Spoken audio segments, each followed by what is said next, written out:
Hola, buenos días. Hoy vamos a ver cómo un verdadero coach cambia el subconsciente de un cliente. ¿Cómo lo voy a abordar el tema? Pues primero hablando del consciente, subconsciente e inconsciente y sus diferencias. Luego hablando del iceberg de nuestra mente, es decir, cómo funciona nuestra mente. Después analizaré si se puede o no cambiar nuestros patrones mentales y nuestro subconsciente. Luego, ¿cómo se consigue un buen coach cambiar los 5 elementos de los que se compone el subconsciente? Después, veremos cómo normalmente la gente trabaja de unas creencias y obtiene siempre los mismos resultados, a cómo el coach cambia esa visión e invierte el proceso. Es decir, parte de qué resultados se quieren obtener para luego construir nuevas creencias y nuevas formas de ver el mundo. Veremos la famosa pirámide de Maslow y finalmente daré mis conclusiones. Para empezar, es importante decir que el neurólogo investigador en biología celular Bruce Lipton descubrió hace ya tiempo que el 95% de nuestra actividad mental es subconsciente. Esto ha sido demostrado también por cientos o miles de investigadores y ya es un hecho aceptado por todo el mundo. ¿Pero esto qué significa? Porque significa más de lo que parece en principio.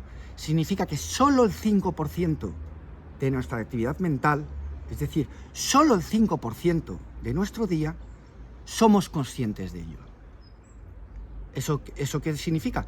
Que el 95% restante de nuestro tiempo trabajamos de forma inconsciente, trabajamos basados en nuestros patrones mentales que se han instaurado bien por la cultura en que vivimos, la educación que hemos tenido y las experiencias que hemos tenido de vida. Es decir, que trabajamos de forma automática, como robots, y encima no somos conscientes de ello. Es decir, que hacemos las cosas, creemos que tomamos las decisiones de nuestra vida, creemos que controlamos nuestras vidas, cuando no es así, cuando el 95% es nuestra mente subconsciente la que lo controla. Si no lo crees y quieres profundizar más en ello, he escrito un libro que te puedes descargar de mi página web que se llama Mente y Conciencia. En él describo cómo funciona la mente, cómo funciona el subconsciente, cómo se crean los estados conscientes a partir del subconsciente y te dará toda la información que necesites para ver cómo trabaja la mente. Te voy a poner un ejemplo. Si yo ahora decido levantarme a la nevera porque tengo hambre, yo creo que he tomado la decisión de levantarme a la nevera para comer algo. Pero no es así. En el subconsciente se ha analizado primero el hecho de que tengo hambre. En el subconsciente se ha analizado el hecho de que qué puedo hacer ante eso. En el subconsciente se ha determinado que vamos a ir a la nevera a por esa cosa, a por algo, que probablemente lo tengamos decidido o no, depende de la actividad subconsciente. Y en la mayoría de las ocasiones nos levantamos antes de ser conscientes incluso de que vamos a la nevera. Esto es muy difícil de ver a alguien que no lleva muchos años de meditación, pero es así. Y nuevamente, si quieres más información y cómo funciona, te refiero al libro que he escrito y que es de libre descarga, Mente y Conciencia. Por último, antes de pasar a en qué está dividida la mente, quiero comentarte que la mente subconsciente, todo lo que ocurre de lo cual no somos conscientes, es decir, ese 95% no solo es mucho más grande dentro de nuestra actividad mental, sino que procesa la información de forma mucho más rápida y mucho más eficiente. Es 1.000.000 de veces más rápido que la mente consciente. Esto lo puedes ver, por ejemplo, cuando tomas una decisión, pues muchas veces te cuesta tomarla. Pero en cambio, de repente estás con una decisión atascada días, semanas o años, y un día de la mente te estás duchando y ¡pim!, te viene la decisión tomada. ¿Eso qué es? Que ha estado la mente mucho tiempo trabajando para llegar a la decisión. Y luego, la mente consciente es la que luego elaborará un argumentario que lo tiene en el subconsciente, lo traerá al consciente, para que creas que tú has sido el que ha tomado la decisión.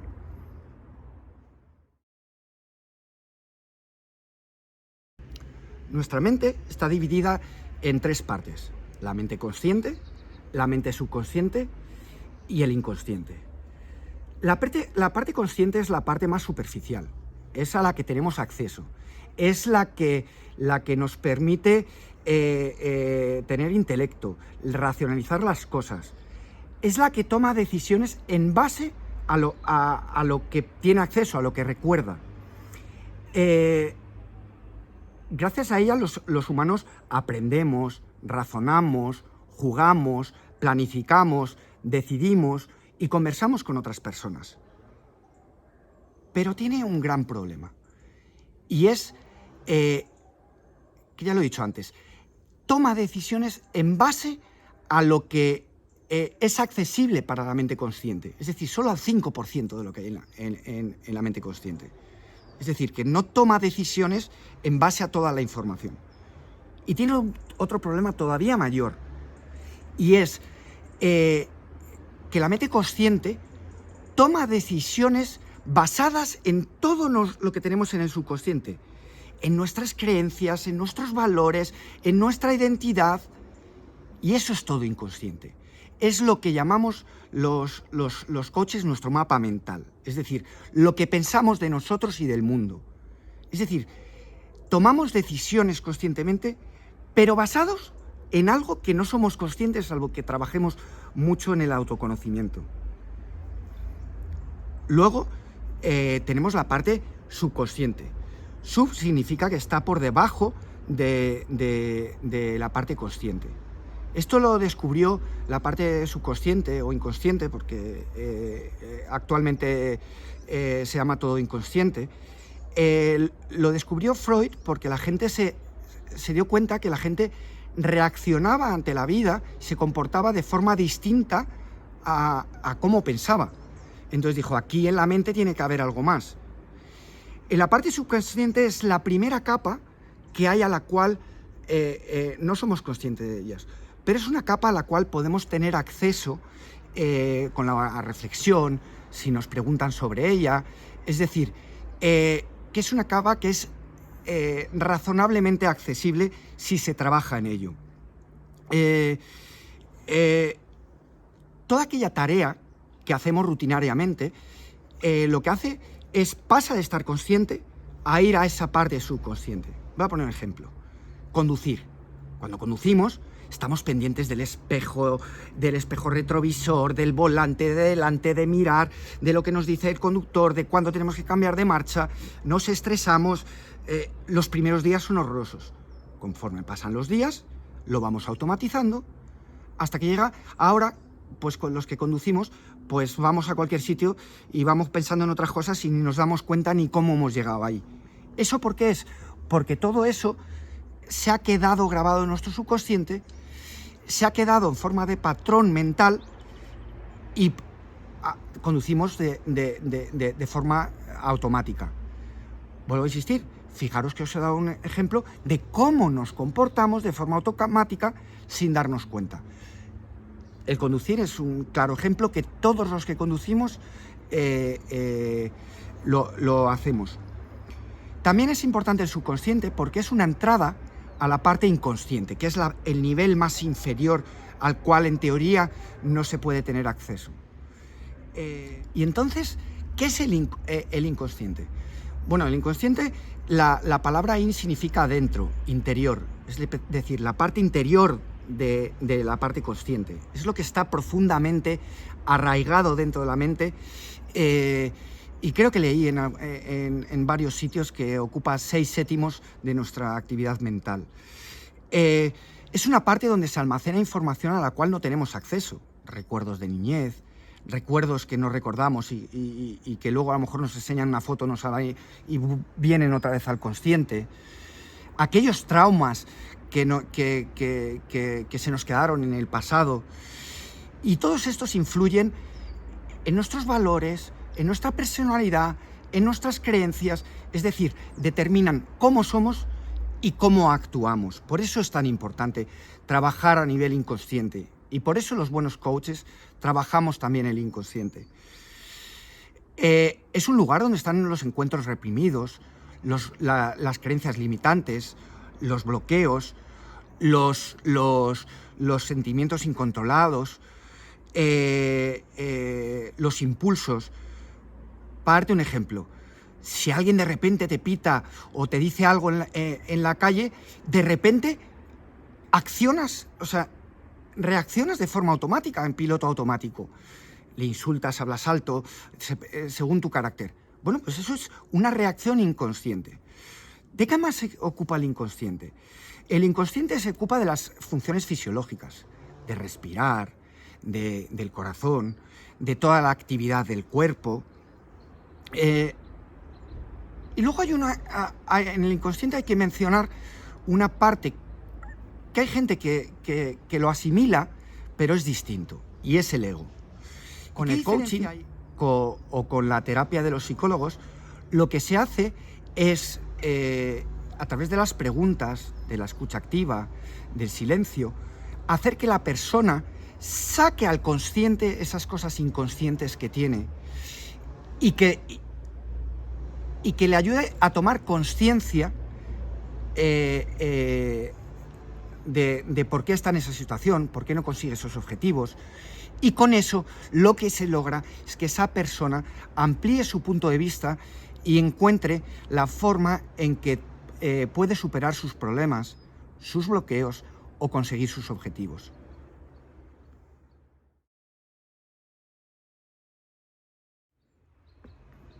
Ahora veremos lo que yo he llamado el iceberg de nuestra mente. Como veis en la imagen, es un iceberg. Como todo iceberg hay una parte visible y una parte mucho más grande que es invisible, que es la que soporta la parte visible. La parte visible de una persona es su entorno, es decir, las circunstancias que le envuelven y el comportamiento que tiene. Eso es lo que pueden ver los demás. ¿Y qué ve la persona? La persona no ve lo mismo que ve su exterior, y eso se trabaja también en el coaching. La persona lo que ve es la parte de que es consciente, que no tiene por qué ser consciente ni de sus circunstancias, porque las puede ver, puede estar viendo el árbol y no el bosque, ni sus comportamientos. Vamos a ver primero lo del tema del árbol, es decir, del entorno. Cuando estamos bloqueados, cuando tenemos problemas, vemos árboles, vemos el problema.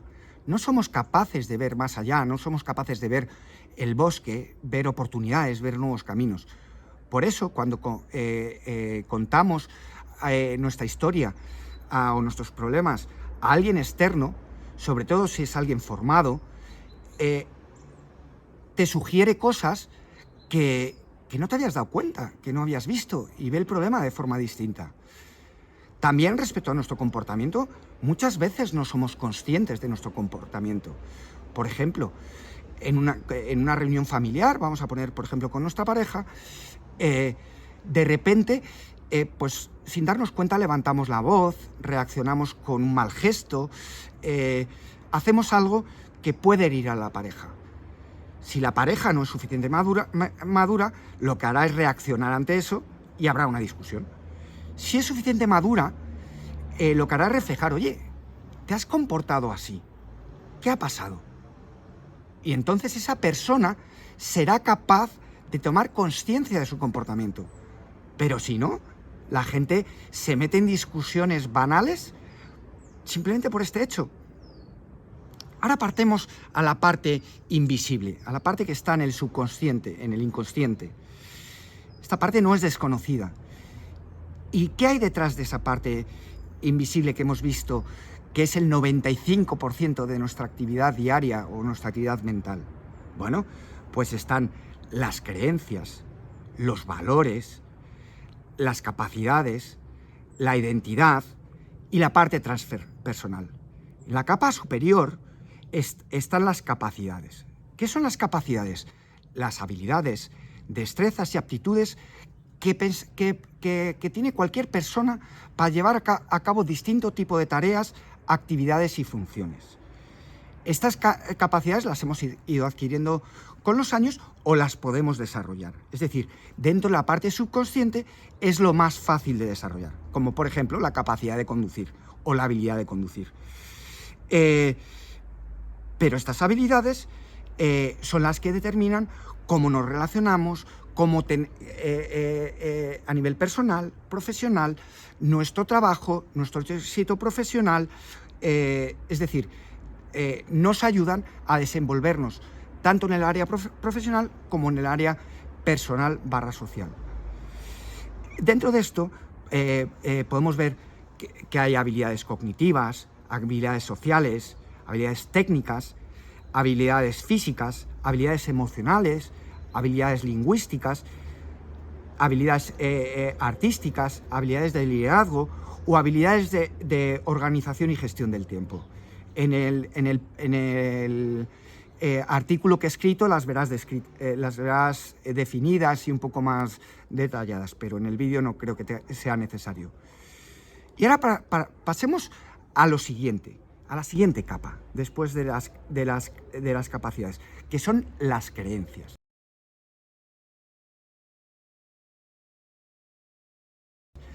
¿Las creencias qué son? Son un conjunto de ideas, opiniones y convicciones que guían nuestro pensamiento, nuestra percepción del mundo y determinan nuestras decisiones. Vuelvo a insistir, en el subconsciente, nuestras creencias determinan nuestras decisiones. Es decir, creemos que decidimos, pero las creencias, nuestros bloqueos, nuestras creencias limitantes son las que están detrás de la mayoría de las decisiones que tomamos. Creencias hay de muchos tipos. Vamos a hablar solo de las creencias personales, que son las que están relacionadas con nosotros, con el mundo que nos rodea, con los demás y con los distintos aspectos de la vida. Es importante decir que las creencias personales son totalmente distintas de una persona a otra. ¿De qué se componen? ¿O qué ejemplos hay? Las creencias personales, las creencias que tenemos interpersonales, es decir, hacia otras personas, como si confiamos en los demás o no, creencias sobre el éxito y la felicidad. Cada uno tiene un concepto de éxito o felicidad. Las creencias sobre la moral y la ética, cada uno tenemos una definición de qué es bueno o malo, con independencia de que nuestra sociedad, lógicamente, y nuestras leyes nos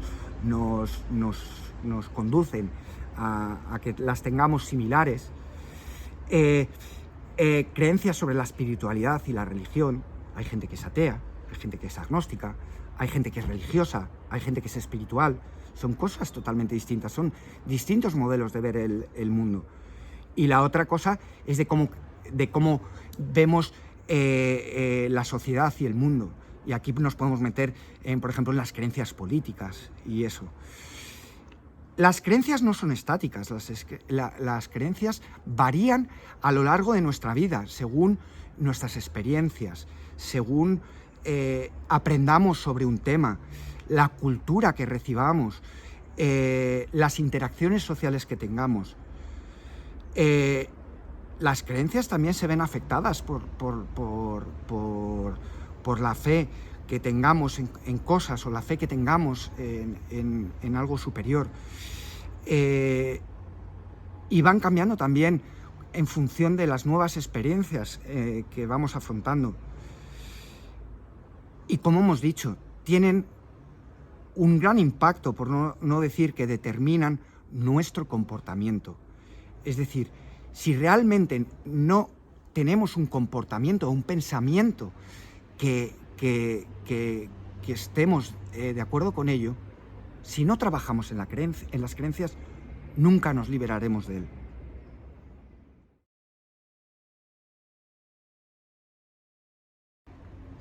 ¿Y qué son los valores? Bueno, pues los valores son los principios y convicciones fundamentales que guían las acciones de alguien, sus decisiones y sus comportamientos en la vida. Es decir, es como los pilares en los cuales se toman las decisiones. De hecho, por eso las empresas grandes definen su misión, visión y valores. ¿Por qué? Porque esto, la misión y visión, les dice dónde están, dónde quieren ir, y los valores les marca una guía de cómo tomar decisiones. Los valores son una parte fundamental de nuestra identidad, de quiénes somos. Y es lo que consideramos valioso e importante para nosotros. Estos valores también cambian a lo largo de la vida. Es más, la gente, en mi experiencia, cree que tiene unos valores, y yo cuando trabajo con ellos los valores, se dan cuenta, uno, que sus valores de ahora son distintos a los que tenían antes, y los valores que tienen son distintos a los que creían que tenían antes o que querían ahora. Hay algunas cosas que permanecen, cambian, eso sí, la prioridad, y otras nuevas aparecen o desaparecen. Y eso es un ejercicio fabuloso de autoconocimiento. ¿Qué valores hay? Por ejemplo, la honestidad, el respeto, la responsabilidad, la empatía, la tolerancia, la solidaridad, la gratitud, la ética, la transparencia, la superación personal, la lealtad, y hay miles. Solo tienes que meterlo en Google, listado de valores. ¿Y qué determina los valores? Bueno, pues la educación, dónde hemos nacido, la cultura en que vivimos, la religión, la familia, nuestras experiencias personales. Los valores, como hemos dicho, son nuestro marco a la hora de tomar decisiones, y es importante volver a resaltar que cambian a lo largo de la vida, es decir, que no es algo estático, y así lo tenemos que ver. Porque si no vemos que no es estático, los podemos cambiar con el trabajo de alguien que nos ayude a cambiarlos. Y también los valores determinan nuestra identidad. ¿Y esto qué significa?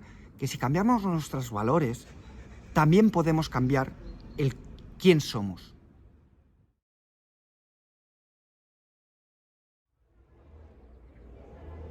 Y ahora vamos a ver la identidad. La identidad es quién somos, que es diferente a quién queremos ser, que luego hablaré de las diferencias. La identidad es mucho más difícil de definir que las creencias, valores y las competencias. La identidad es un concepto complejo que se refiere a la percepción que una persona tiene de sí misma y a cómo se ve en función a los demás y al mundo que le rodea. La identidad es fundamental en la construcción de la individualidad de una persona, y está influida por multitud de variables, como hemos visto con los valores, por la educación, por la cultura en la que vivimos, por la familia, por nuestras experiencias, y es la que define quiénes somos y cómo nos comportamos. ¿Qué influye en nuestra identidad? La autoimagen, qué es lo que pensamos de nosotros mismos, el autoconcepto, que es una cosa similar, los valores, que ya hemos hablado de ellos, las metas que tengamos, las expectativas de vida que tengamos y las relaciones interpersonales. La identidad también es algo que evoluciona a lo largo de la vida. La gente tiende a decir, no, es que soy así, es que es lo que hay. Y no es verdad. Esas personas lo que pasa es que, disculpa lo que voy a decir, son unos catetos. Perdona, ¿eres la misma persona que cuando eras adolescente? Pues no. Cuando eras adolescente te preocupabas por lo único que te preocupaba es divertirte, estar con los amigos, la familia no te importaba y ya está. Y pasarlo bien. Mientras que cuando eres adulto te preocupas por la hipoteca, por la familia, por el futuro, por el trabajo. No es lo mismo. Y una persona me dirá, bueno, pero es que ya es que era adolescente y no tenía la madurez que tengo ahora. Vale, te lo compro. ¿Eres el mismo que cuando iniciaste tu carrera profesional? ¿Eres el mismo que cuando nació tu hijo? No. ¿Eres el mismo cuando compraste una hipoteca? No. ¿Eres el mismo cuando te jubilas? No. Por eso he dicho que son unos catetos, coño. Perdonad la expresión. Es que la gente no cambia porque no le sale las narices y porque no ve las cosas. Las personas cambiamos. Cambiamos a lo largo del tiempo, queramos o no queramos. La diferencia es que o la vida nos arrastra y nos cambia, o nosotros podemos ser partícipes de ese cambio. Ya está. Una forma es reactiva, somos víctimas de las circunstancias, la otra es proactiva y vamos hacia donde queramos, a solucionar nuestros problemas, a solucionar nuestros bloqueos o a conseguir nuestros objetivos. Y dentro de la identidad hay que hablar, quiero hablar de algo que a veces se confunde, que es el ego. El ego es distinto a la identidad, aunque hay personas que lo confundan, aunque están relacionadas. El ego es lo que somos. Perdona, la identidad es lo que somos. El ego es la parte de la mente que hace que nos sintamos, que nos veamos separados del mundo, que nos veamos separados de los demás. Y es la parte de la mente que, como explico en mi libro Mente y Conciencia, que se encarga de todos los recuerdos que tenemos del pasado, hilvanarlos de forma de historia coherente en la cual el principal actor es el ego. El ego puede ser es el protagonista y puede ser un actor proactivo o puede ser víctima. Pero al final es la historia, es quien hila la historia de nuestra vida pasada y luego la proyectamos hacia el futuro. Es también el responsable de que tomemos decisiones hacia nosotros mismos, por nosotros, y no pensando en los demás, no pensando en el mundo, no pensando en el ecosistema, a pesar de que pueda ir en contra de nuestros valores.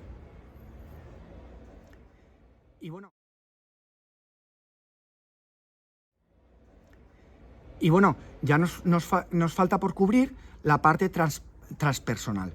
¿Eso qué es?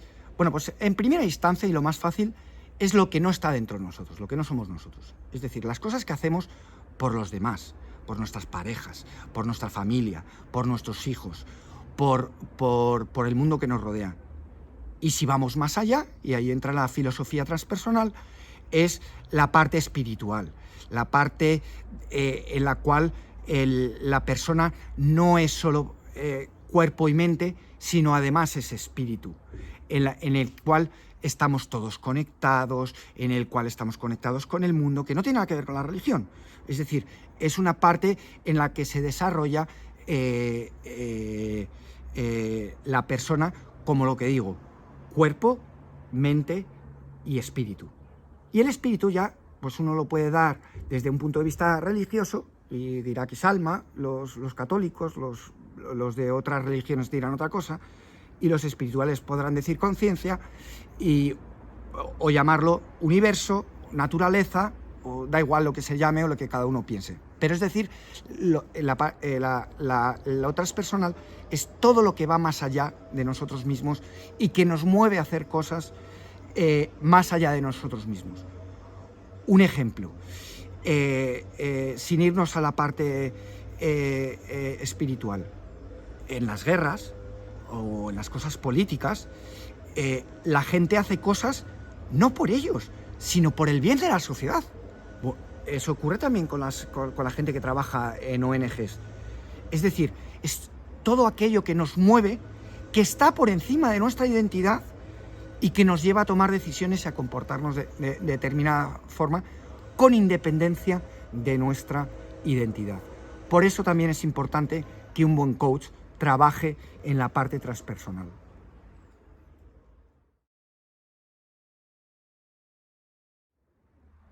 Bueno, y ya llegamos al kit del vídeo, que es, ¿se pueden cambiar los patrones mentales?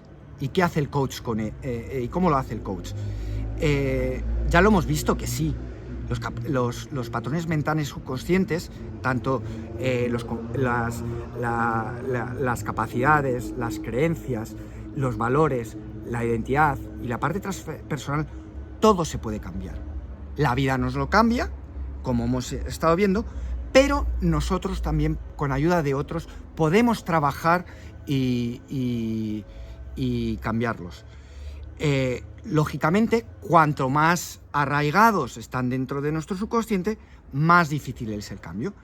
Eso sí, si el cambio se produce, automáticamente, como una cascada o como un castillo de naipes, se va manifestando en las otras cosas. Es decir, si cambiamos la forma de ver el mundo, automáticamente nuestras creencias, nuestras capacidades, nuestros valores cambiarán. En cambio, si cambiamos las creencias, no tiene por qué en absoluto afectar a nuestros valores. Es decir, que las capas más superficiales no afectan a las más profundas, pero las más profundas cambian a las superficiales. Y bueno, ¿cómo cambiamos las partes subconscientes? Bueno, las capacidades muy fácil, capacitándonos, entrenándonos, estudiando, practicando. Ya en el siguiente nivel más profundo, las creencias. Bueno, pues con nuevos conocimientos, investigando sobre un tema, con nuevas experiencias, que no tienen por qué venir de fuera, las podemos provocar nosotros. Con el diálogo, es decir, hablando con alguien que nos ponga otros puntos de vista, y es súper importante, en esta y en todas las demás, la voluntad de querer cambiar, pues si no, no cambiamos. Y los valores, es decir, la siguiente capa más profunda. Bueno, pues cambian según crecemos, maduramos y experimentamos situaciones en las cuales tomamos conciencia de ellas y crecemos con ellas. También, lamentablemente, en la vida, pues eventos significativos, como puede ser que nos dé un infarto, la muerte de un pariente, el nacer un niño, pues nos cambian también nuestros esquemas mentales, nuestros valores. Cuando no tenemos hijos, por ejemplo, pensamos de una forma, pero en cuanto crecen los hijos, de repente aparece un valor que no teníamos ahí, que es los hijos, y probablemente, si no es el primero, será de los primeros. Y también se trabaja con la reflexión, trabajando qué es lo que valora uno, pero de forma más profunda, es decir, reflexionando con alguien. Ya no nos vale un amigo, ¿no? Con alguien que nos rasque, que nos invite a trabajar un tema, a que sepa guiarnos y que nos haga las preguntas adecuadas, que los coaches llamamos preguntas poderosas, que nos permitan tomar conciencia y crecer. Y la identidad, pues exactamente igual. Se trabaja igual, pero todavía a nivel más profundo. Es decir, como resumen, sí se pueden cambiar las capacidades, las creencias, los valores, la identidad y la parte transpersonal. Y se puede cambiar bien porque el entorno nos lo cambie, las circunstancias nos hagan vivir unas circunstancias que nos hagan ese cambio, o bien porque trabajemos en ello. La diferencia, como he dicho antes, es en uno somos reactivos, somos víctimas, no controlamos la vida, y en la otra tomamos la vida, el toro por los cuernos, y avanzamos hacia donde queramos. Avanzamos a superar nuestros problemas proactivamente, avanzamos a superar nuestros bloqueos y avanzamos hacia nuestros objetivos.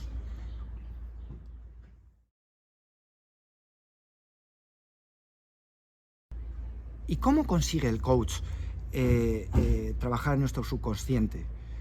Bueno, lo primero hay que recordar las herramientas que ya he hablado en algún vídeo que usa el coaching. La primera, la escucha activa. ¿Esto qué es? No solo escuchar lo que dice la persona, sino cómo lo dice, desde un punto de vista visual, auditivo y cinestésico, lo que se llama BAC. Auditivo, bueno, pues escuchar el ritmo de la persona, el tono, los cambios de ritmo, el timbre, la velocidad, saber interpretar lo que no está diciendo, no interpretarlo, porque el coach no interpreta, saber detectar que algo no está diciendo o que está evitando, el lenguaje no verbal, que es ya la parte visual, es decir, lo que acabo de hacer con los hombros no lo he hecho a propósito, es simplemente sale de forma inconsciente, pero significa algo. Entonces, lo que hace el coach es lo refleja y es el propio cliente el que le da un significado. El coach, insisto, no interpreta, solo refleja. Y la parte cinestésica, el cliente lo que hace es explorar con el cliente, el coach, perdona, lo que hace es explorar con el cliente cómo se siente, qué está pasando en su cuerpo, para que el cliente tome conciencia de esa parte cinestésica y saque sus propias conclusiones y saque sus insights de eso. ¿Y cómo lo hace? Bueno, pues estaba hablando de las herramientas. He hablado de la escucha activa. Ahora vamos a la segunda herramienta, que es las preguntas poderosas. El coach, en función de lo que el cliente está diciendo, no diciendo, lo que está observando y el pasado, le hace preguntas, le refleja las cosas. Y es el cliente el que responde y en esa respuesta toma conciencia de cosas que no era consciente. Es decir, crece y abre su punto de vista de forma que encuentra más opciones. Y la tercera es el silencio. El coach usa mucho el silencio. El silencio es una invitación para que el cliente indague más en su subconsciente, aflore sus sentimientos, afloren sus pensamientos, porque los pensamientos no los controlamos, pero si estamos tratando ya a un nivel profundo y dejamos que aflorarán cosas que no somos conscientes, y sobre todo porque el cliente está atento a lo que está aflorando, porque a lo mejor le aflora en otros momentos y simplemente no se da cuenta. ¿Y qué tipo de preguntas poderosas hace el coach para investigar cada uno de los puntos de nuestro consciente e inconsciente? Bueno, pues sobre el entorno lo que hace es preguntas respecto, oye, ¿qué está ocurriendo? ¿Qué circunstancias te envuelven? ¿Qué ha pasado? Sobre el comportamiento es, ¿qué haces respecto a esto? ¿Cómo te comportas? ¿Qué vas a hacer? Del tema de las capacidades es, las preguntas serían tipo, ¿cómo lo haces? ¿Qué herramientas usas para hacerlo? Sobre las creencias, ¿por qué lo haces? Es decir, el motivo que te lleva a hacerlas. Sobre las creencias, que aquí ya a la gente le cuesta más, la pregunta del millón es ¿para qué lo haces? La gente tiene, cuando le haces la pregunta de ¿para qué lo haces?, te responde ¿por qué lo haces? Y hay una gran diferencia. El por qué es una justificación, se va al pasado. El para qué tiene que ver con los valores, con el futuro, la motivación por lo que lo haces. Es decir, que es una gran diferencia. Y un buen coach tiene que saber sacar el para qué, porque el por qué no deja de ser una justificación, es pasado, eso no importa, sino para qué lo haces, qué es lo que te va a llevar el hecho de que estés haciendo esto. Para sacar el tema de la identidad, le hace preguntas sobre quién es cuando hace algo. ¿Quién eres tú cuando gritas a tu hijo? Te puede responder, soy mi padre, soy como... lo que sea, da igual. Y el coach irá indagando, pero va todavía más profundo a los valores. Y a lo transpersonal, pues bueno, se puede empezar preguntando con cosas de ¿para quién más lo haces? O ¿por quién, para qué más lo haces? ¿Para quién más lo haces? O entrar ya en temas más espirituales e indagar más en la parte más profunda del cliente.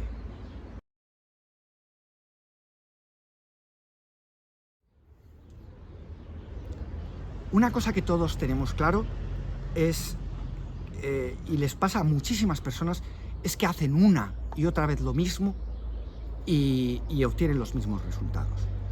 Y esto es porque si haces lo mismo, lógicamente vas a obtener los mismos resultados. Esto, los que venimos de las ramas de las ciencias, es muy claro. Si metes A en una ecuación, va a salir siempre B, pero si metes B, saldrá otra cosa. Si no conoces la ecuación, no sabes lo que va a salir, pero saldrá otra cosa. Es decir, en esta vida, si queremos otra cosa, tendremos que probar nuevos inputs. Pero aquí hay una dificultad, y es que los inputs que damos, como hemos visto, están limitados por nuestro subconsciente, por nuestras capacidades, nuestras creencias, nuestros valores, nuestra identidad y nuestra parte transpersonal. ¿Cómo funciona el obtener un resultado? Bueno, pues las creencias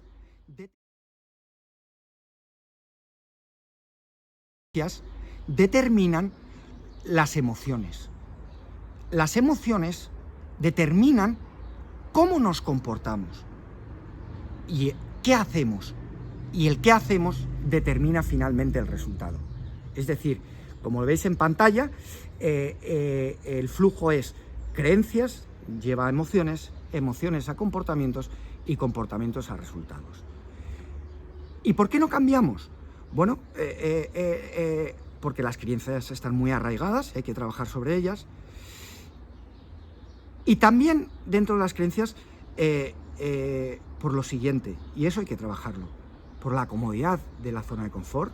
No nos gusta salir de la zona de confort, nos da miedo la incertidumbre, tenemos hábitos arraigados que tenemos que romper para tener nuevos resultados, tenemos creencias limitantes que impiden que obtengamos esos resultados, tenemos miedo al fracaso, es decir, preferimos no intentarlo a fracasar porque nuestro ego se sentirá frustrado, nos faltan conocimientos y las creencias limitantes no nos llevan a capacitarnos en esos conocimientos. La resistencia a escuchar a los demás, nos cuesta escuchar a los demás y que nos veamos otros puntos de vista, porque ataca a nuestro ego, ataca a nuestra forma de ver nuestra vida. La inercia social, es decir, nuestro día a día, nos impulsa a ir hacia un sitio. El trabajo, la familia, la sociedad en que vivimos, te lleva automáticamente y es difícil dentro de un entorno cambiar de dirección, pero se puede. Y luego los autosabotajes, es decir, las creencias limitantes, lo que lleva es a que cuando hagamos algo, el ego quiere reconfirmación de que no podemos hacerlo y hace cosas para que realmente valide esa creencia limitante que define al propio ego. Es decir, para tener resultados diferentes, tenemos que cambiar lo que hacemos. Y para cambiar lo que hacemos, tenemos que cambiar nuestras emociones, tenemos que cambiar nuestras creencias. Y hay dos frases que resumen esto y me encantan, las dos atribuidas a Einstein, pero una de ellas, la primera, no fue realmente de él. Y una, lo voy a mirar, para decirla bien, la locura es hacer la misma cosa una y otra vez esperando obtener resultados diferentes. Si buscas resultados diferentes, no hagas siempre lo mismo. Ya lo hablamos, es clarísimo. Si quieres que la ecuación, sea cual sea, dé otro resultado, tienes que meter otro input. Y si no metes otro input, obtendrás el mismo resultado. Eso sí, la ecuación de la vida no sabemos cómo es. Pero si queremos cambiar el resultado, hay que cambiar el input. Y la otra, que tiene que ver mucho con el coaching y la psicología, es ningún problema puede ser resuelto en el mismo nivel de conciencia en el que se creó. Es decir, que si no tomamos conciencia de las cosas, no crecemos, no vemos las cosas de otra forma, es imposible que obtengamos otros resultados, porque estamos cegados y estamos viendo solo el árbol. Solo cuando somos capaces de ver el bosque, veremos los caminos. Cuando veamos los caminos, entonces veremos oportunidades. Y cuando veamos oportunidades, las exploraremos. Y algunas veces funcionarán y otras no. Pero seguro los resultados serán diferentes.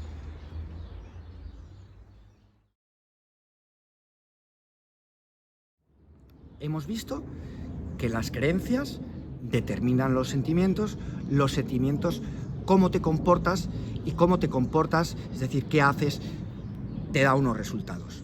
¿Y qué hace el coach para cambiar eso? Bueno, pues invierte el esquema.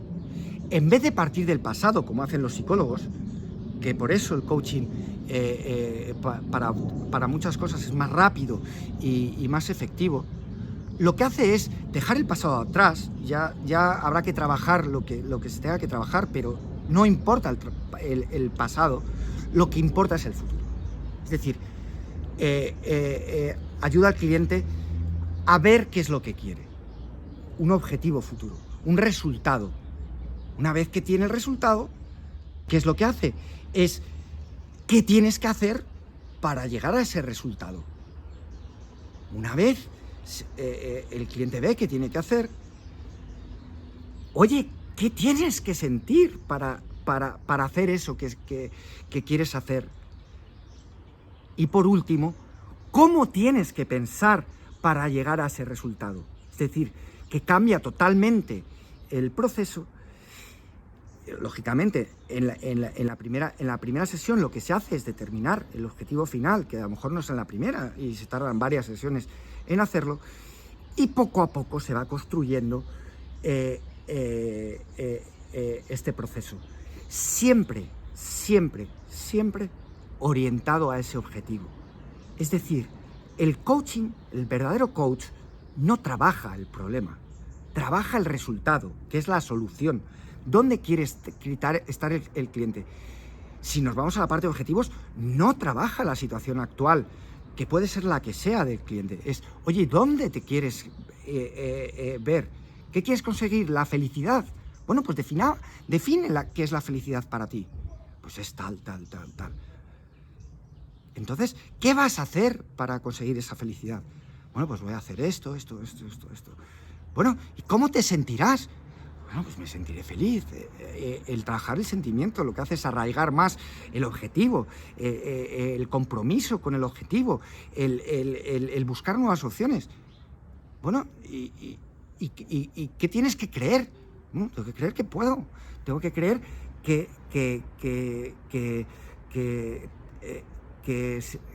tengo que ver las cosas de forma diferente. Y es ahí donde el coach acompaña al cliente a que él por sí mismo vea el bosque y no el árbol. Le ayuda a ampliar su visión, le ayuda a ver nuevos caminos, nuevas oportunidades, y es el cliente el que elige qué camino es mejor para él para obtener el objetivo que él mismo se ha marcado. No el que ha marcado el coach, el que el cliente se ha marcado el coach, el que el cliente se ha marcado para el proceso de coaching.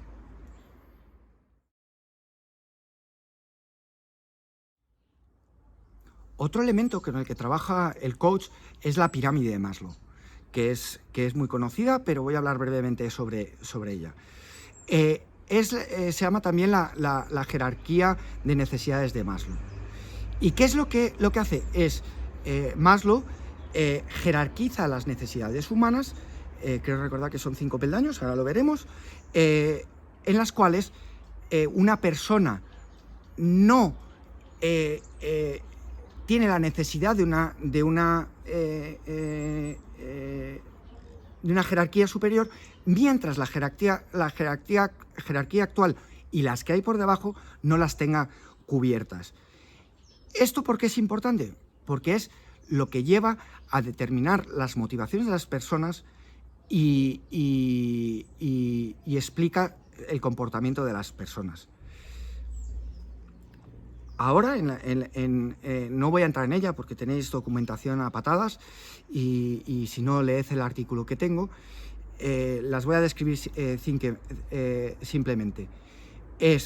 La primera escalón es las fisiológicas, la respiración, la alimentación, el poder tener un techo, el dormir, el estar sano. Si no estamos sanos, no tenemos para comer, pues de qué más nos dan otras cosas. ¿Qué nos importa lo demás? La seguridad. El siguiente paso sería la seguridad, que es tanto física como económica, como empleo, como familiar, de seguridad, de la propiedad. Es decir, si alguien no tiene para comer, pues no se preocupa si le van a entrar en su piso o no le van a entrar en su piso, porque probablemente no tenga piso. Lo que quiere es poder comer. Luego ya se preocupará por esto, y así con las preocupaciones de las demás. La siguiente jerarquía es la de afiliación. Esta es la amistad, el afecto que necesitamos todos, la sexualidad. Cuando alguien tiene problemas de seguridad y fisiológicos, vamos, se centra en sí. La amistad, ¿qué le importa la amistad? Afecto, sí, le viene bien, pero tira para adelante,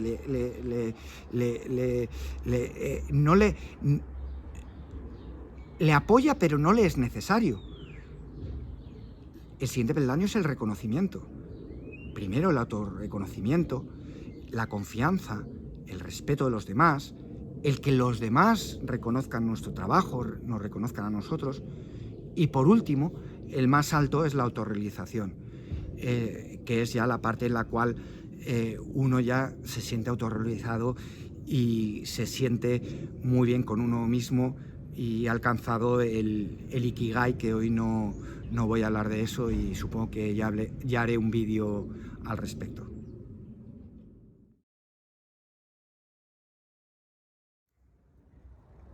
Y para terminar, las conclusiones. Hemos visto que hay 3 niveles dentro de la mente: el consciente, el subconsciente y el inconsciente. Los 2 segundos no son accesibles a la parte consciente y determinan nuestras decisiones y cómo vemos el mundo. Un verdadero coach tiene que entrar en el subconsciente si realmente quiere ayudar a su cliente y quiere que se produzca un verdadero cambio en su cliente. Tiene que ayudar a su cliente a tomar conciencia de esas cosas que no sabe. Tiene que ayudar a su cliente a ampliar su visión, ver el bosque y no el árbol, para encontrar caminos y oportunidades que le lleven a obtener distintos resultados. Usando las 3 herramientas que hemos hablado: la escucha activa, las preguntas poderosas y el silencio. Y debe trabajar en la parte subconsciente, en las capacidades, en las creencias, en los valores, en la identidad y en la parte transpersonal. También trabaja con las necesidades de Maslow para ver que el cliente, qué es lo que necesita en cada momento y que el cliente tome conciencia de ello. Y tiene que ayudar al cliente que tome conciencia de dónde está, de dónde quiere ir, que esté todo alineado con sus valores, con su identidad,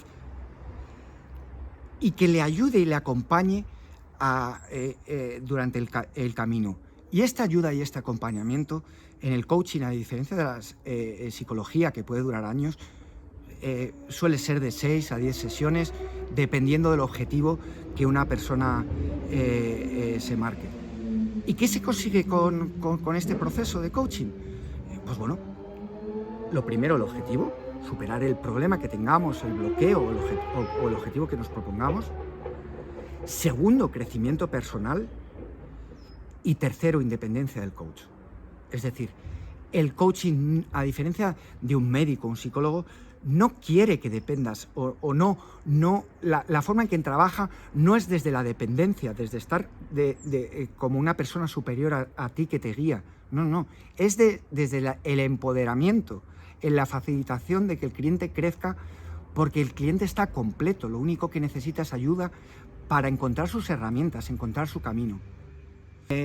Sígueme en YouTube, sígueme en las redes y si quieres más información en mi página web luisarimani.com. Venga, que tengas buen día.